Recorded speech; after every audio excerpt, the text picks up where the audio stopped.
This is Plant-Based Briefing. What is cholesterol, how it works, foods to avoid, and the truth about HDL, Part 1, by Courtney Davison at forksoverknives.com. And I'm Marian Erickson, and this is the Curated Content Plant-Based Podcast, where I curate, get permission, and narrate a variety of articles on healthy, compassionate, and sustainable living in about 10 minutes or less every weekday. Today's article is longer, so it's a two-parter. I'm reading Part 1 today, and tune in tomorrow for the second half. It's by Courtney Davison at forksoverknives.com, an amazing resource. I read from them very often. Check them out, and definitely watch the documentary Forks Over Knives, which you can watch for free on their website or find it on YouTube, and share it with somebody who might not have seen it yet as well. And now let's get to today's plant-based briefing. What is cholesterol, how it works, foods to avoid, and the truth about HDL, Part 1, by Courtney Davison at forksoverknives.com.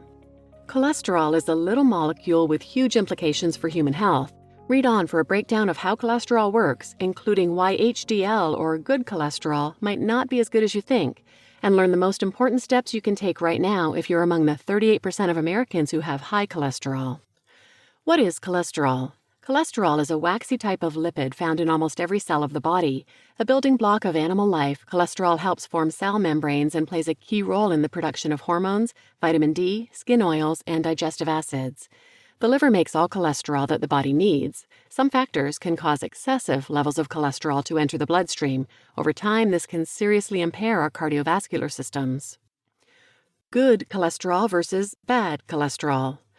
Cholesterol is not water-soluble, meaning it can't travel through the bloodstream on its own. For transport, it gets bundled with particles called lipoproteins. The main types of lipoproteins that carry cholesterol are low-density lipoproteins, LDL, and high-density lipoproteins, HDL. LDL, or quote-unquote bad cholesterol. Low-density lipoproteins carry cholesterol produced by the liver to the rest of the body, allowing cells to extract the fat and protein content for various uses. LDL cholesterol constitutes most of the cholesterol in your body. Some factors discussed below can lead to excess LDL cholesterol in the blood, a condition called hypercholesterolemia. Over time, excess LDL adheres to artery walls, building up fatty deposits that harden into plaques. Atherosclerosis, as this process is known, restricts the amount of blood that can flow through the arteries. Coronary artery disease develops when atherosclerosis restricts blood flow through arteries that supply blood to the heart. Coronary artery disease is the leading cause of death worldwide. Fatty streaks, the first stage of atherosclerosis, can begin to form in childhood. HDL cholesterol. Is more always better? If LDL are cholesterol delivery trucks, high-density lipoproteins are the garbage trucks. HDL absorbs excess cholesterol and carries it to the liver to be flushed out of the body. When functioning properly, HDL helps keep LDL levels in check, which is why it's commonly referred to as good cholesterol. But a growing body of research linked here suggests that more HDL cholesterol isn't always better, and that the quality of our HDL particles may matter more than the quantity. Once your HDL cholesterol gets to around 60 or 70 milligrams per deciliter, it looks like there's a plateau effect, says Nicole Harkin, MD, FACC. After that point, additional HDL is not associated with cardiovascular benefits and in fact may increase the risk of cardiovascular disease. Research has started to uncover that it is really much more about the HDL functionality, how well those particles are extracting that excess cholesterol that's been deposited, Harkin says. Certain stressors prevent HDL from carrying out its task of purging excess cholesterol from the body. HDL can become dysfunctional and pro-inflammatory in situations of oxidative or cellular stress, says Michelle McMacken, MD, FACP, DIP, ABLM, Executive Director of Nutrition and Lifestyle Medicine at New York City Health and Hospitals. McMacken notes that saturated fats raise HDL levels, but have also been shown to render HDL more inflammatory and likely to promote plaque buildup. The takeaway? Just because your HDL cholesterol is high, that does not protect you from cardiovascular disease, says Harkin. It's not as meaningful of a number as we once thought. A study published in the Journal of the American College of Cardiology in November 2022 looked at data from more than 30,000 participants to investigate why cardiovascular risk equations have been less accurate for Black people than for white. The study authors found that low HDL cholesterol was associated with increased risk of coronary heart disease in white participants, but not in Black participants. Additionally, high HDL was not associated with decreased risk of coronary heart disease for either race. What about triglycerides?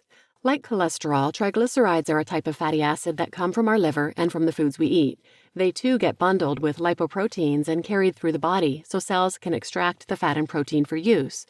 When we consume more calories than we need, we take in excess triglycerides, which our body stores as fat. Because elevated triglycerides can contribute to atherosclerosis, triglyceride levels are typically measured alongside LDL and HDL cholesterol. Lifestyle measures aimed at reducing LDL cholesterol can also bring down triglycerides. What causes high cholesterol? For most people, high cholesterol is primarily lifestyle-related, the American Heart Association notes. Lifestyle factors that drive up LDL cholesterol or decrease HDL cholesterol include unhealthy diet, being overweight or obese, sedentary lifestyle, and cigarette smoking. Genes play a role in the amount of cholesterol that your liver produces. Familial hypocholesterolemia, an inherited genetic condition, impacts an estimated 0.05% of the population. Genetics can also influence cholesterol levels in indirect ways, such as by predisposing someone to be overweight. Having type 2 diabetes is a risk factor for high cholesterol, though more research is needed to understand the connection. Diet and cholesterol. Among the lifestyle factors that can influence LDL cholesterol levels, diet plays a major role. Studies have shown that one of the strongest contributors to our blood levels of cholesterol from a dietary standpoint is our intake of saturated fat, which is found predominantly in animal products, particularly red meat, processed and unprocessed, and dairy. Harkin adds that palm oil and coconut oil, which are found in many highly processed foods, are also high in saturated fat.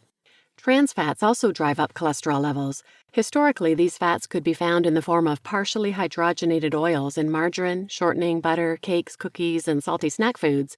In 2018, the FDA banned manufacturers from using trans fats, but these fats may still occur in deep-fried foods due to the extreme temperature at which oils are heated.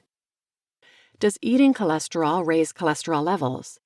There's been some debate about the degree to which dietary cholesterol raises blood cholesterol levels. Because foods high in cholesterol are also typically high in saturated fat, it's difficult to tease apart the effects of each. However, a large 2019 study linked here looked for associations between the consumption of cholesterol and rates of cardiovascular disease in 29,615 participants over a median age of 17.5 years. They found that, independent of fat and overall diet quality, higher cholesterol intake was in fact associated with a higher risk of cardiovascular disease. They identified a dose-response relationship. For every additional 300 milligrams of cholesterol consumed daily, there was a 17% increase in the risk of cardiovascular disease and 18% increase in the risk of death from all causes. For reference, a single egg contains around 180 milligrams of cholesterol. The easiest way to keep cholesterol out of your diet is to steer clear of animal products.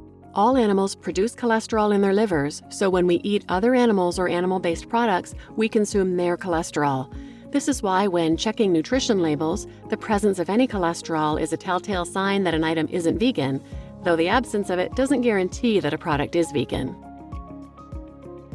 You just listened to What is Cholesterol? How it Works, Foods to Avoid, and the Truth About HDL, Part 1 by Courtney Davison at forksoverknives.com. And I'm your host, Marian Erickson.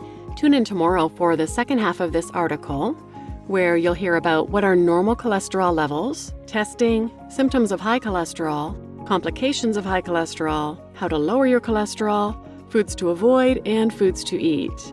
And please share this episode with anyone who might benefit, and thanks for listening.